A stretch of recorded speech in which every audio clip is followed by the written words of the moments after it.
हे mindful people, इन plant जैसे दिखने वाली चीजों से इंसान हर साल करीब 6 ट्रिलियन डॉलर्स का बिजनेस करता है। इनमें मौजूद प्लांट्स और यहाँ रहने वाले एनिमल्स की मदद से इंसानों ने अस्थमा, अर्थराइटिस, कैंसर और हर डिजीज जैसी बीमारियों का इलाज ढूंढा है। आपने मूवीज वगैरह में इन्हें देखा होगा। ये दिखने में काफी ज्यादा खूबसूरत लगते हैं, लेकिन जितने ये खूबसूरत हैं उतना ही ये हमें समुद्र की खतरनाक लहरों से भी बचाते हैं। द ग्रेट ब्रीफ रीफ समुद्र के 97% वेव एनर्जी को एब्जॉर्ब करता है, जिसकी मदद से हर साल सुनामी आने के खतरे में करीब 40% की गिरावट आ जाती है। अब कोई चीज हमारे लिए इतनी ज्यादा इंपॉर्टेंट है तो आप इसके बारे में और भी जानना चाहोगे, तो चलिए जल्दी से वीडियो को शुरू करते हैं। आज से करीब 20,000 साल पहले ये एरिया के आसपास बिल्कुल भी पानी नहीं हुआ करता था। ये पूरा का पूरा एक जंगल होता था और शायद यहाँ पर हमारे एंसेस्टर्स भी रहा करते होंगे।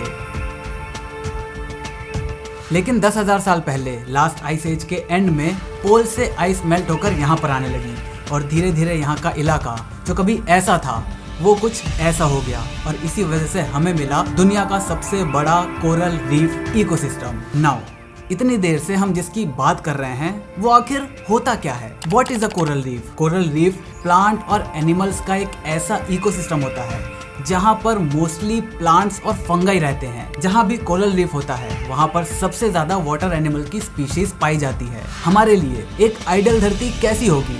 जहाँ पर ऑक्सीजन ज्यादा से ज्यादा हो और कार्बन डाइऑक्साइड कम से कम हो। तो ओशियन फ्लोर का केवल 0.0025% एरिया में रहने के बावजूद भी ये हमारी ऑक्सीजन रिक्वायरमेंट को 50% फुलफिल करता है और जो हमारे फॉसिल फ्यूल के जलाने से कार्बन निकलती है उसका करीब 1/3 कार्बन को ये एब्जॉर्ब करता है। हम सब जानते हैं कि प्लांट्स एक लिविंग स्पीशीज होते हैं। इसी वजह से 2000 किलोमीटर में फैला ये ग्रेट बैरियर रीफ दुनिया का सबसे बड़ा लिविंग स्ट्रक्चर है और ये हमारे स्पेस से भी देखा जा सकता है। इस 2000 किलोमीटर के विशाल जायंट में करीब 3000 रीफ्स और 900 कोरल आइलैंड है। लेकिन दुख की बात ये है कि ये सब धीरे धीरे मर रहा है। रीजंस हैं ऑब्वियसली हम इंसान। हमारे फैलाए गए पॉल्यूशन की वजह से जो कार्बन डाइऑक्साइड के साथ जो कार्बन मोनोऑक्साइड प्रोड्यूस होता है उसे ये एब्जॉर्ब कर लेते हैं और उससे जो कार्बन निकालना होता है वो ये अच्छे से निकाल नहीं पाते और एट द एंड इनका दम घुटने लगता है। यहाँ पर मौजूद मछलियाँ इस इकोसिस्टम का एक इम्पोर्टेंट पार्ट है और ये कोरल रीफ